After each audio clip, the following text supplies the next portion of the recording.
similarities and differences wise. And for the first film cycle of our own devising, we chose to find films that we were interested in that featured, or starred rather, a very talented actor who is often overlooked, I think, named Glenn. Double N. Close. Glenn Close.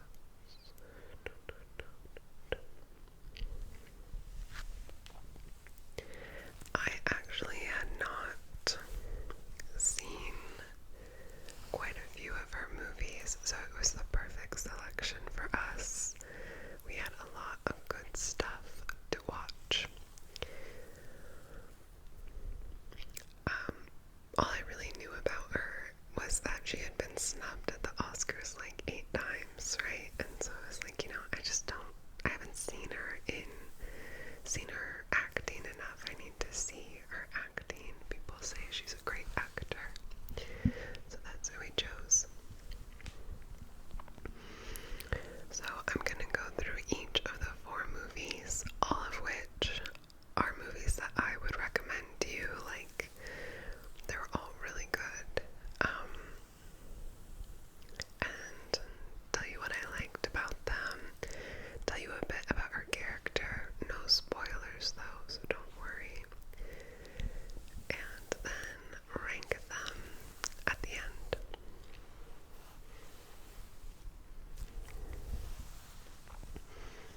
So, the first movie we watched, this is what started it all. We didn't intend to do this film cycle thing until we kept diving deeper into Glenn Close's body of work, and then we made our film cycle idea a set thing.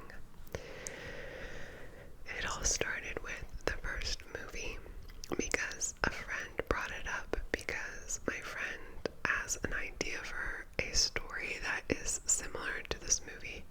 So he had rewatched it recently and was telling me how great it was. And that movie is Dangerous Liaisons. Dangerous Liaisons was, I believe, based on a French book, like a book in the French literary canon, as far as I can tell. My French friend had to read it in high school. If that gives you any indication.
this movie is about a man, I think a lawyer, played by Michael Douglas, named Dan.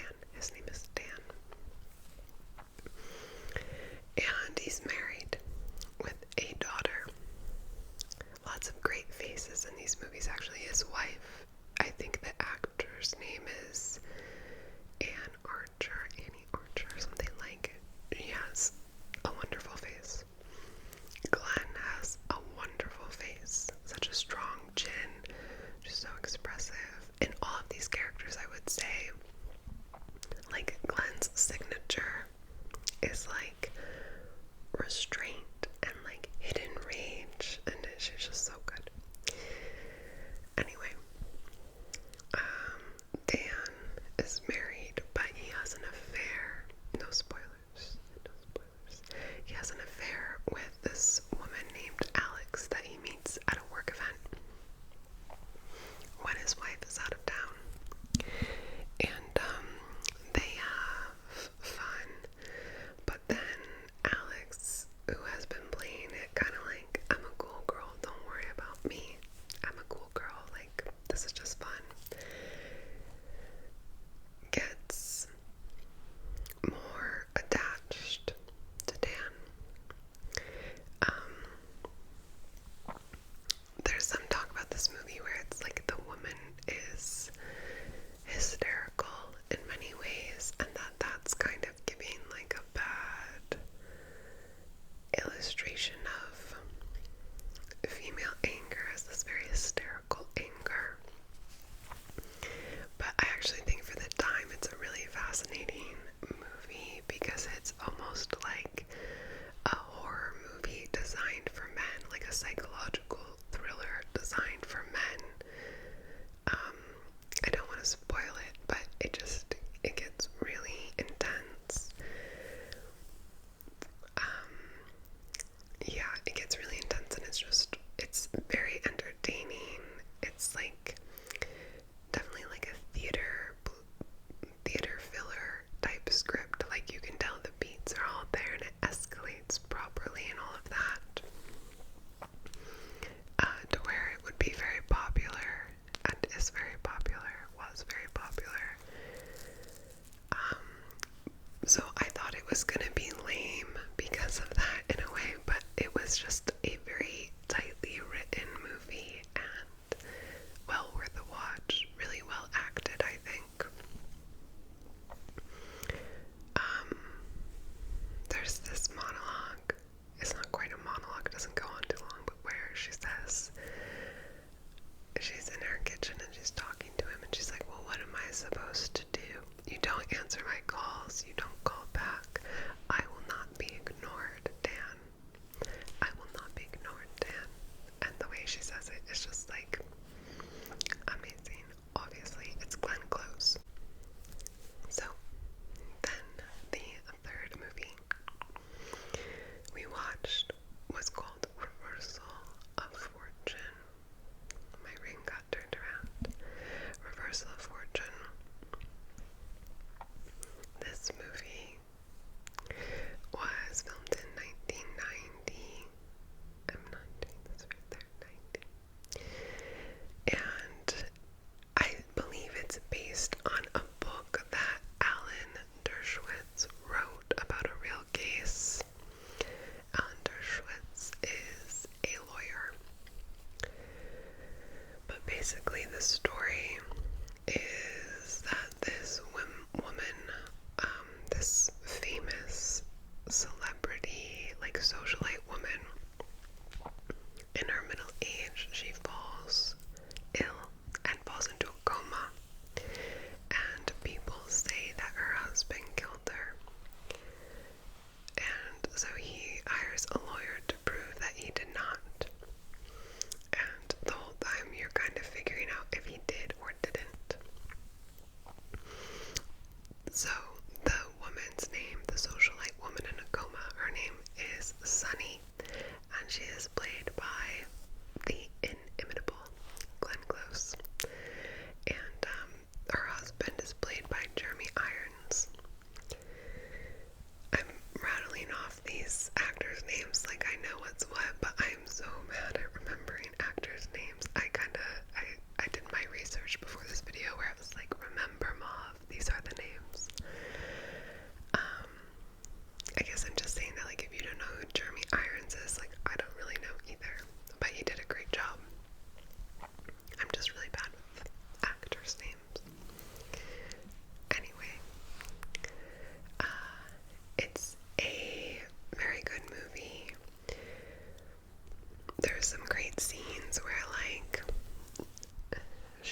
it's so interesting because this woman is like,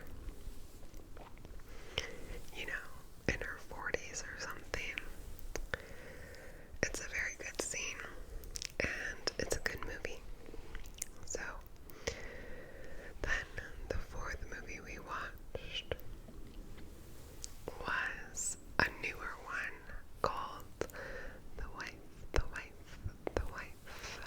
from 2017.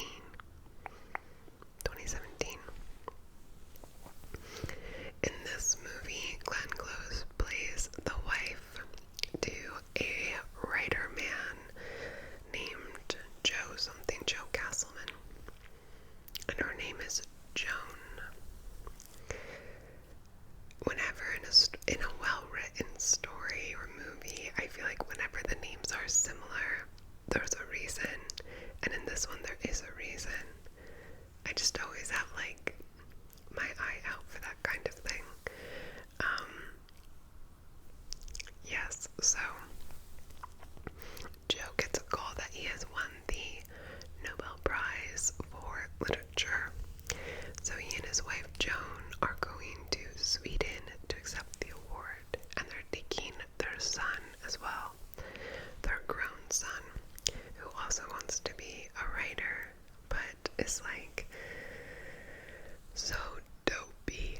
The son is really dopey, not just as a character, but just like the way he like holds himself and moves around the room. He's just like, he's very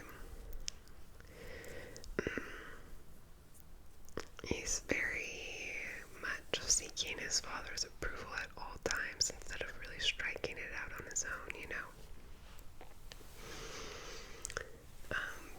Anyway, I don't want to spoil it, but basically, she, as the wife, the husband is definitely giving her credit and bringing her in to the celebrations and making sure people know how meaningful their marriage is to his life and his career.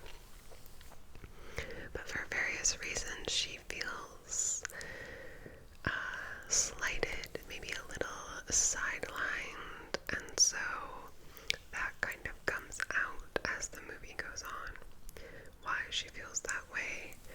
And again, she has this like quiet rage. Glenn Close does this quiet rage in her, where she's telling characters at multiple points in this movie, like, no, I'm good, like, it's okay, and like, this is the truth. She's lying, of course, but she's like, this is the truth. And she's lying, and her face is so calm, but then you look at her eyes, and they're beady, and they're like wet with anger. She's just amazing, you know? So that's the fourth movie we watched. So, I would rank them Dangerous Liaisons number 1, must watch. So good.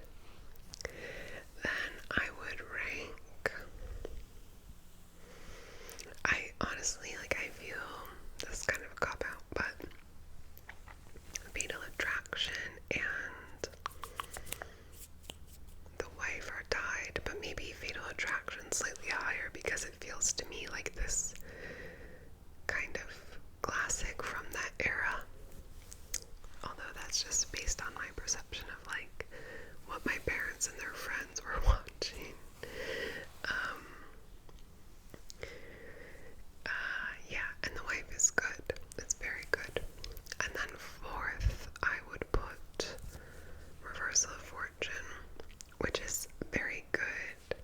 It's just that it is very good. It's just that the plot is a bit tidy in places. And because it's based on this book written by the real lawyer Alan Dershowitz, there are parts in it where you're just like,